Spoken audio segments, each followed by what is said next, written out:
आप दोनों ने अपनी जर्नी एक कंफर्ट जोन से निकल कर शुरू की है.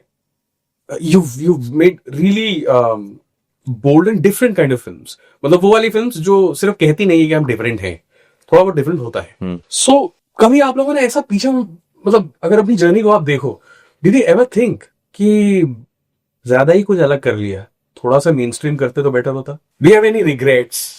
একেবারেই কোনো রিগ্রেট নেই, এবং আমার মনে হয় না যে আমি খুব একটা কিছু আলাদা করেছিলাম বলে। সময়টা তখন বদলাচ্ছিল আসলে, যে আমাদের আগের যে সময়টা ছিল সেই বদলে যাওয়া সময়ের একটা সুবিধাও আমি পেয়েছিলাম।